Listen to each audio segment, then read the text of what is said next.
Do you think that you can change the circuits in your brain by thinking about it? So I did this experiment a little ways back. They took these people who never played the piano before, and they separated them into 4 categories, and they said, listen, we're going to scan your brains before you learn these exercises, and then we're going to scan your brain after. And all you have to do is show up for 2 hours a day in practice for 2 weeks, okay? And just follow the instructions. And we're going to hook your brain up to these sophisticated scans, and we're going to see what happens before and after. So they got with these people, and they said, okay, first group, here's the scales and here's the chords. They're one-handed exercises. Practice them over and over again. Keep playing them. So they played every single day, 2 hours a day for 2 weeks. They scanned their brains before, they scanned their brains after. After 2 weeks, guess what happened? A whole new set of circuits lit up in their brain that never lit up before. That makes sense. You learn something new. Learning is making new connections. Repeating it over and over again is sustaining or maintaining those connections, and that's called memory. So they memorized what they were doing by physically practicing or personalizing what they learned. Make sense? Standard, simple. They took the second group of people and they said, listen, we want you to play 2 hours a day for 2 weeks. We're going to scan your brain before and after, but you know what we're going to do? We're not going to tell you how to play anything. You just come and do whatever you want. Play whatever you want. So at the end of 2 weeks, guess what happened to them? Nothing. You know why? Because they couldn't remember what they had learned the day before. And they couldn't remember what they played the day before, and they had no structure. They got no instruction and no knowledge to be able to apply it to make some steady circuits. Took the third group of people, they said, listen, don't even show up. Don't even create your day. Same thing. Nothing happens. Last group of people, they said, listen, we want you to come 2 hours a day for 2 weeks. We're going to show you these one-handed exercises. But instead of you physically playing the piano, we want you to mentally rehearse over and over again those exercises. And we know you're going to get tired, so we'll nudge you and we'll keep you awake, but you practice for 2 hours a day and you keep repeating those. At the end of 2 weeks, they rescanned their brain, and guess what happened? Same area of the brain lit up as if they were actually playing the scales. Now you know what that means? They grew new circuits in their brain just by thinking about it. Just by thinking, just by rehearsing. Now every time we learn something new, we make new circuits in the brain. If you learn anything new, learning is making a new connection in the brain, new neurological connection. Memory is maintaining or sustaining those connections, keeping them alive. And the only way that we maintain and sustain connections in the brain is by repetition. Repetition allows the neurons to develop a long-term relationship. So these people, every single day, made it the most important thing. They gave up their social engagements. They gave up television. They said, I'm going to mentally rehearse the greatest ideal of myself every single day.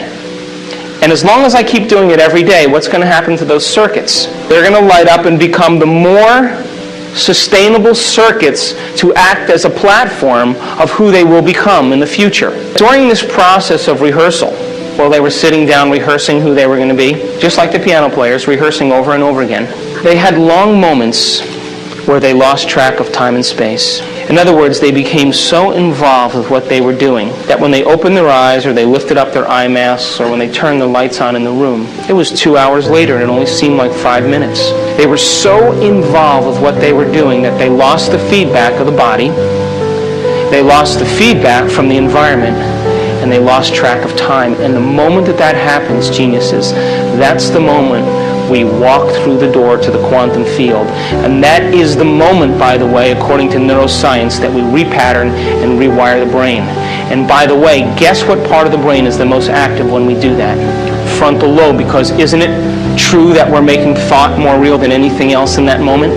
And because the frontal lobe is the orchestra leader, it has its connections to the rest of the brain. And what it does is it quiets down the association centers, the thinking centers. It quiets down the motor centers. You don't want to move, you get still. It quiets down the emotional centers. And the only thing that's real is the thought. And when we capture that thought in the frontal lobe, when the frontal lobe captures it, as we hold that thought there, what happens is the rest of the neurons in the brain will pattern and make circuits to capture that thought and reflect it as a footprint of whatever we're focusing on. And when we make new circuits in our brain, by the way, do you think that we'll perceive things that maybe already existed but we never really saw? Do you think that's possible? Do you think that the person who lives practicing being a victim every day gets good at it? Turn that on automatically? Yeah. Is it natural and second nature? And how will they perceive their world based on how they're wired? So if you made new circuits in your brain, do you think you may process or see things in your reality different because now you're wired to see them? Do you accept that? Yeah. So if I put up a picture of a Monet on the screen up here, and I said to you, isn't that a beautiful picture of what Monet painted? You guys would all say, oh yeah, that's beautiful. And then I took the picture down and I said, did you guys know anything about Monet? Do you know that he spent 44 years of his life teaching himself how to see things differently? And he thought that every person was too busy to stop and pay attention to light.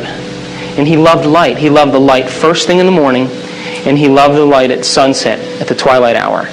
And he said that the golden light of the twilight hour and the brightness and the opalescent light in the morning actually colored reality. And that he said, if I can capture this in my paintings and make things bright enough and capture light, maybe people will stop and look and see what they never pay attention to. And then he said, you know, the wisteria and the bridge are one and the same. I can't paint them separate. They're the same to me. And as he got older, he developed cataracts. And the cataracts were so thick that when he looked at the light, it diffused the patterns. So he began to more and more paint exactly what he was seeing. And the doctors urged him to have an operation, to do something to help him. And you know what he said? I worked too hard to see this way. Now, if I took that painting and I put it back up on the screen, would you see it differently? Would you agree that because you learned new knowledge and new information, you made new circuits to perceive what was already there, but you never paid attention to? Yeah. Reality is the same way. Now, there's only two ways that we make connections in the brain. Only two ways. The first way we make connections in the brain is from knowledge that we gain, information, philosophy. Every time you learn something semantically new, every time you learn a new bit of information, you made a new connection. Could you create a new experience that's going to produce a new sensory feedback to the brain that's going to have a new emotion? And that new emotion then will help you remember that experience better? And so can you picture in the quantum field future experiences that you would like to have that have nothing to do with survival? Yes. Nothing to do with pain? Nothing to do with sexuality? Nothing to do with success and power and control? But all those virtues that we secretly hope for, those are the end products of being able to experience something different than survival. But you see, we're so wired for survival that the human being thinks that what's happening out there is more real than what's happening in here. What makes us so unique, geniuses, as human beings, is that when other species are subjected to harsh environmental conditions, right, they have to continuously expose themselves to it over and over again until they start to modify their behavior. And as they start to modify their behavior, after several generations, they may be able to change their genetics and produce a way to acclimate or change as a result of that environmental stimuli. What's that called?